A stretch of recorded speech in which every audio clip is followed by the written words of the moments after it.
ठीक है। और तो ये तो आपको समझ में आया लासा क्या होता है। अब लासा का मतलब परिभाषा समझ में आ गया, लेकिन उसके शब्द का क्या मतलब होता है ये इससे जानते हैं। लघुत्तम समापवर्त होता है, ठीक है। तो लघुत्तम समापवर्त में कितनी चीजें होती हैं, लघुत्तम, सम और अपवर्त, ठीक है। तो लघुत्तम का मतलब होता है सबसे छोटा, सम का मतलब होता है समान या बराबर, और फिर बात आती है अपवर्त की, है ना। तो ये तीन चीजें होती हैं। तो सबसे पहले अब हमें ये मालूम हो जाए कि अपवर्त क्या होता है, फिर हम देख लेंगे कि अपवर्त क्या होता है, वो जान लेंगे। समान होना चाहिए और छोटा होना चाहिए, तभी हम उसको कहते हैं लघुत्तम समापवर्त। तो अपवर्त किसे कहते हैं पहले वो भी जान लेते हैं।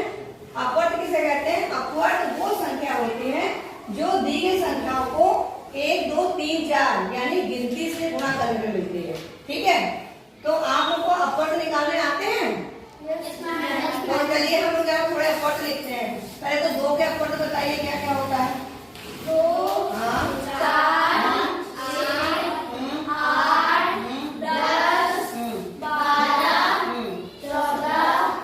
चलो अब 3 के निकालते हैं, बताइए। 6 पहले तो 3 आएगा ना, 3 एकम 3, फिर 2 से गुणा करेंगे। हाँ 6 9 12 15 18 21। फिर 4 के 4 8 12 16 20 24 28।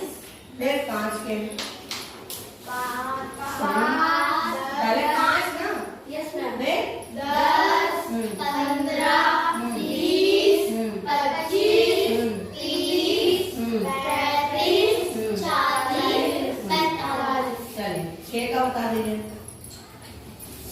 6 के बताइए। 6 हम्म, 12 18 24 30 31 32 36 के बाद 42, फिर 48, ठीक है। तो ये होते हैं अपवर्त। अब अगर हम इसमें देखें, अगर हम आपसे बोलेंगे कि 2 3 और 4 का लासा निकालिए, ठीक है। 3 में से हमने 3 गिनती ले ली, 2 ले लिया, 3 ले लिया और 4 ले लिया। इसका हमें लासा यानी कि लघुत्तम समापवर्त निकालना है। तो हम क्या करेंगे, सबसे पहले हमें इन अपवर्त में ये देखना है कौन सा अपवर्त है जो तीनों में आ रहा है। तो आप देख पा रहे हो कौन सा ऐसा अपवर्त है या कौन सा ऐसा संख्या है जो तीनों के अपवर्त में आ रहा है। 12 यानी कि 12 2 के अपवर्त भी है, 12 3 का अपवर्त भी है और 12 4 का अपवर्त भी है। तो 2 3 और 4 का लासा क्या हो जाएगा, 12 हो जाएगा। तो 2 3 और 4 का लासा क्या हो गया, 12। अब लासा में आपने ये देखा सबसे छोटा समान अपवर्त, तो ये हमने क्या निकाले हैं, अपवर्त निकाले हैं। और ये सब समान है, 12 यहाँ भी है, 12 यहाँ भी है, 12 यहाँ भी है, और सबसे छोटा है क्योंकि इसके आगे और कोई गिनती जो है वो तीनों में डली हुई है ना। तो सबसे छोटा समान अपवर्त ये है, तो इसको हम कहेंगे 2 3 4 का लासा यानी कि लघुत्तम समापवर्त 12 होगा। ये बात समझ में आ गई। अब एक चीज और, इसमें परिभाषा क्या थी, दी हुई संख्याओं का लघुत्तम समापवर्त वह संख्या होती है जो इन संख्याओं से पूरी विभाजित हो जाती है। तो ये भी हम चेक करेंगे कि क्या 12 में हम 2 3 और 4 से भाग कर सकते हैं। 12 में 2 से भाग कर सकते हैं, तो एक बात हो गई। फिर 12 में हम 3 से भी भाग कर सकते हैं और 12 में हम 4 से भी भाग कर सकते हैं। तो जो ये परिभाषा कह रहा है, तो ये बात एकदम सही हो गई कि नहीं, मैंने साबित कर दिया। अब हम देखते हैं कि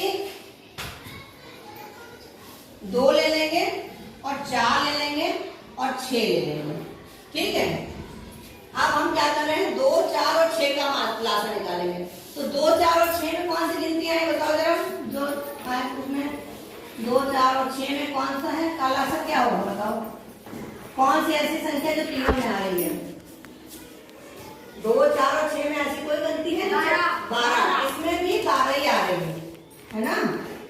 तो 2 3 4 का लासा भी 12 है और 2 4 6 का लासा भी